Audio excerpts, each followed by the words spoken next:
What's made me happy today is to see how much the interest has grown. Last time I was here, we went out with people who were very passionate. But today it looks like we're making our voices heard much more effectively. Something which I think is absolutely crucial to us. There's something that's involved with, like this is the fourth meeting here. I think we did at least 3 selectivity reports while I was on the DEFRA, previously the agricultural selectivity. When we looked, and there's a whole way in which we looked at what was happening with science. And it's fascinating that those scientists came at it objective. Some were pro-culling when they began looking at the issue. Now to a person, all the people involved with the independent scientific group, all the people involved with the boring survey, which many of you will know about, they're categorical about this. Yes, as Chris said, I've spent more than my whole life in badger protection, all aspects, showing people, thousands of people, the badgers, in fact, are on badger now. Youngsters, educating them into the way the badger lives, and talks all over the county, outside the county, trying to protect the badger in all aspects. Just recently, I had a day with 25 policemen from the surrounding counties, showing them into the badger world and talking about badger basing and things like this. One of those seminal moments in one's career, which really drove me forward. After a few years of studying badger biology, it very quickly became apparent to us that they're extremely well organised. They live in groups, social groups we call them. They occupy a territory, the borders of which are clearly defined by badger. I just want the truth. I know we've contributed enormously to our understanding of the problem, but we don't have all the answers, and I've tried to make that clear. Now, your last message was, what about vaccines? What's the timescale? I wish I knew the answer to that, John, but I know that It's a handful of people and trying to impress upon them that wildlife is actually so important. So I'm thrilled to see that the subject has become very much more talked about, and it's indicated by the number of people here and how passionate everybody is. And I have respect for everyone's views. I was brought up as a scientist, and I'm fascinated with the whole scientific discussion. If it wasn't such an imminent tragedy in so many ways, it would be a fascinating study, and it is a fascinating study. My own point of view actually goes a little outside that, though. As a scientist, I absolutely don't feel that culling is going to work.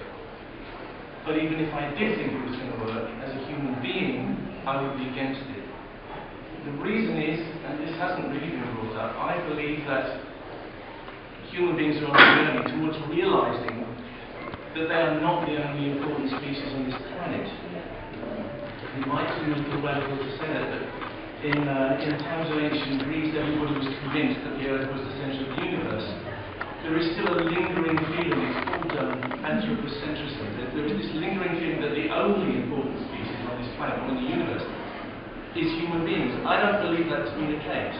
I believe that every creature in this country and in this world has a right to a decent life and a decent death.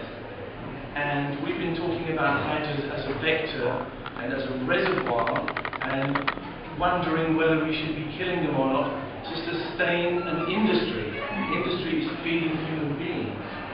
And I don't believe that that is morally acceptable.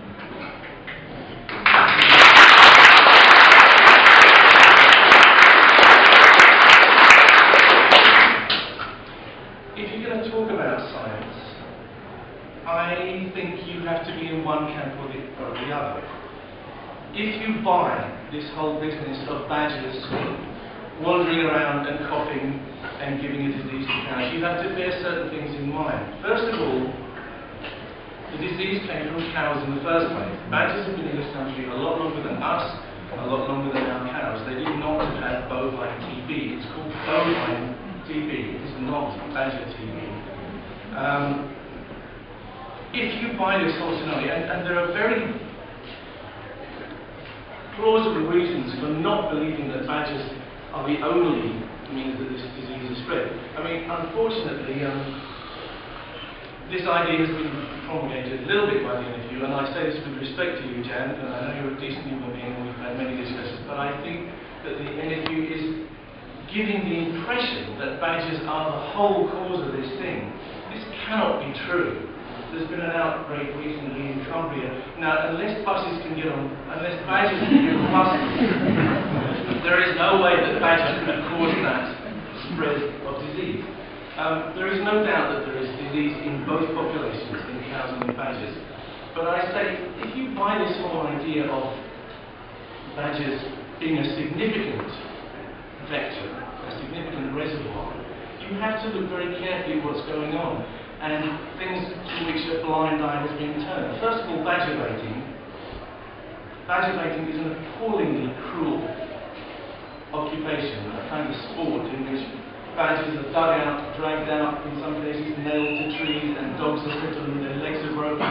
It's an appallingly despicable occupation.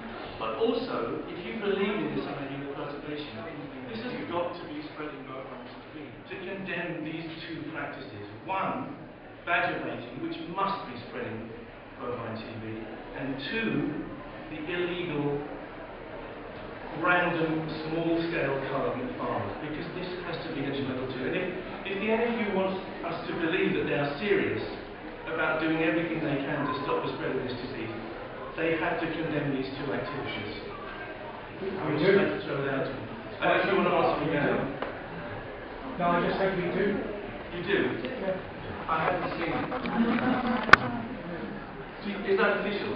Yeah, it's perfectly official. Of course we do. I mean, badger baiting is a loads occupation of sport. It's disgusting.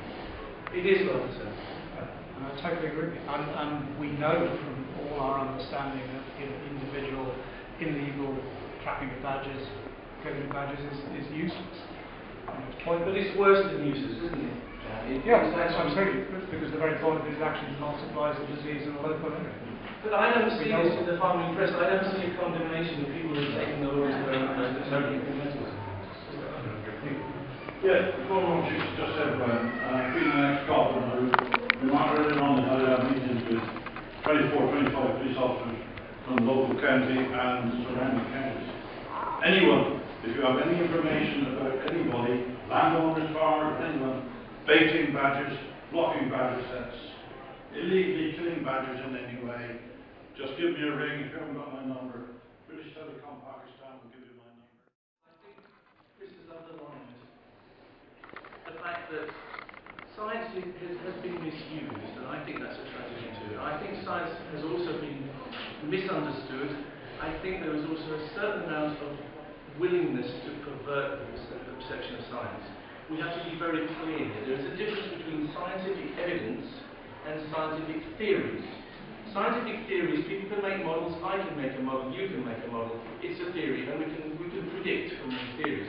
But these are actually, what we should be calling them is guesswork. They're inspired guesswork in some cases.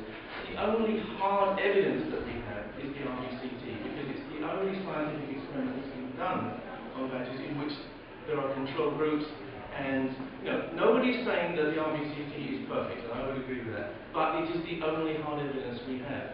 To start extrapolating and say, oh, well, we can get more by doing things in a different way, make it bigger, it may be true, but it may not be true. And I do not believe that science is being used in the proper way. I believe we should only be basing our decisions on evidence and not on theories. That's where I